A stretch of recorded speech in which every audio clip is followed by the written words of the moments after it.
Selamat datang di depan itu ada Infinix Zero X Pro. Tadi yang harus Anda saya akan bertunjuk kepada Anda bagaimana cara melalui proses pengaturan ponsel ini. Sebelum saya mulai, saya ingin klarifikasi bahwa untuk saya, perangkat ini bukanlah perangkat baru, dan saya baru saja merisetnya beberapa saat yang lalu. Sekarang, karena saya merisetnya dengan cara tertentu, selama proses pengaturan, saya perlu memverifikasi bahwa, saya adalah apa yang bisa disebut sebagai pengguna sah dari perangkat ini. Itulah sebabnya ada ikon kunci kecil di sini. Saya perlu melakukan verifikasi baik melalui pola maupun akun Google. Dalam kasus Anda, jika ini adalah perangkat yang baru saja Anda beli, mungkin bekas, dan Anda melihat ikon ini, sebaiknya segera kembalikan. Saya hanya ingin menekankan hal itu, karena itu berarti Anda perlu melakukan verifikasi, dan jika Anda bukan pengguna sebelumnya, Anda tidak akan tahu apa kata sandi atau akun Google yang digunakan, atau apa kata sandinya. Baiklah, jadi pertama, mulai dengan memilih bahasa yang Anda inginkan, lalu pilih wilayah Anda. Saya sarankan memilih wilayah yang berada di negara-negara tertentu di Uni Eropa, karena UE memiliki hak konsumen yang lebih menguntungkan. Jadi saya berasumsi jika ada beberapa perubahan, misalnya seperti Apple yang dipaksa untuk membuka toko mereka, mereka hanya akan mematuhi hal-hal tersebut di UE, karena masa bodoh dengan AS. Jelas Anda seharusnya mengikuti aturan dan hanya mendapatkan aplikasi dari Apple dan tidak dari tempat lain. Jadi ada kemungkinan jika hal seperti itu terjadi pada perangkat lain di masa depan, mungkin akan menguntungkan bagi Anda untuk memilih negara-negara UE, misalnya seperti Polandia. Karena, jika ada undang-undang seperti itu, ponsel Anda secara teknis akan berbasis di wilayah UE Eropa yang akan tunduk pada aturan tersebut. Jadi ini hanya sedikit tips saja di sini. Meskipun secara pribadi, saya tidak tahu apakah itu akan berdampak besar. Saya akan memilih apa saja di sini. Selanjutnya, masukkan kartu SIM. Langkah ini opsional, Anda tidak perlu melakukan ini. Dan kita juga punya koneksi Wi-Fi, dan sekarang saya perlu terhubung ke jaringan, karena saya perlu memverifikasi perangkat, jadi biarkan saya lakukan itu dengan cepat.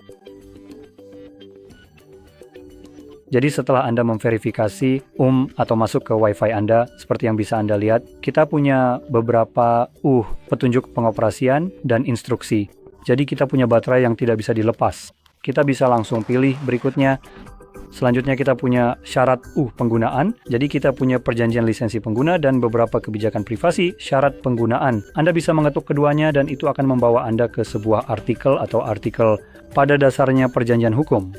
Anda dapat membaca ini jika Anda mau, tetapi pada akhirnya Anda harus menyetujuinya, lalu Anda dapat mengeklik berikutnya.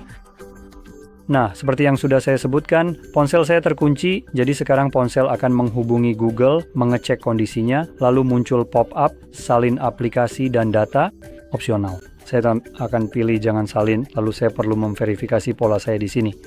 Aku akan melakukannya. Kemungkinan besar Anda tidak seharusnya melakukan ini. Yang seharusnya Anda miliki adalah halaman ini di sini.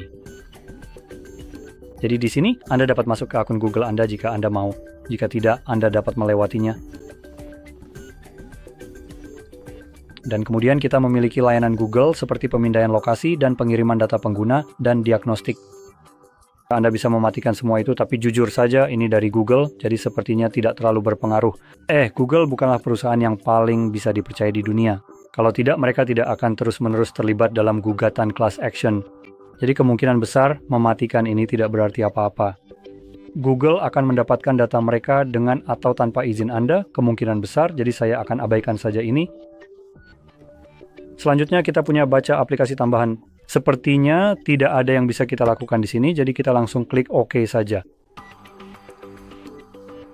Menyiapkan ponsel Anda. Nah, di sini kita bisa masuk ke akun Infinix. Jadi jika Anda terutama menggunakan Infinix, kemungkinan Anda punya kontak dan mungkin beberapa cadangan yang sudah dilakukan di cloud mereka. Jika tidak, Anda juga bisa sepenuhnya mengabaikan ini, lewati proses masuknya. Sebenarnya ini tidak diperlukan untuk apapun. Jadi ponsel ini tidak bergantung pada akun ini, tidak seperti misalnya Apple yang bergantung pada Apple ID. Anda bisa sepenuhnya mengabaikan ini dan hanya menggunakan akun Google, semuanya akan tetap berjalan dengan baik. Selanjutnya kita punya atur kunci layar. Terserah Anda sepenuhnya apakah ingin mengaturnya atau tidak. Jika tidak, Anda bisa pilih lewati. Transfer data ini memungkinkan Anda menggunakan aplikasi yang mereka sediakan untuk mentransfer data dari ponsel lama Anda. Anda perlu mengunduh aplikasi tersebut di ponsel lama, lalu menghubungkan kedua perangkat ini, dan kemudian mulai mentransfer semua data, kontak, foto, musik, serta semua hal yang Anda pilih ke ponsel ini melalui koneksi yang akan mereka buat. Sekarang saya akan mengatur ini sebagai perangkat baru, jadi saya akan pilih lewati. Lalu kita punya gaya desktop. Kita punya folder besar dan klasik. Jadi kita bisa memilih tampilan seperti folder atau kita hanya menampilkan semua aplikasi di layar utama. Sekarang di sini kita juga menampilkan semua aplikasi di layar utama, tapi mereka juga ada di dalam folder. Dan ini pada dasarnya menyelesaikan proses pengaturan. Jadi kita tinggal klik panah itu dan menunggu layar utama muncul. Dan selesai. Jadi jika Anda merasa video ini bermanfaat, jangan lupa untuk tekan like, subscribe, dan terima kasih sudah menonton.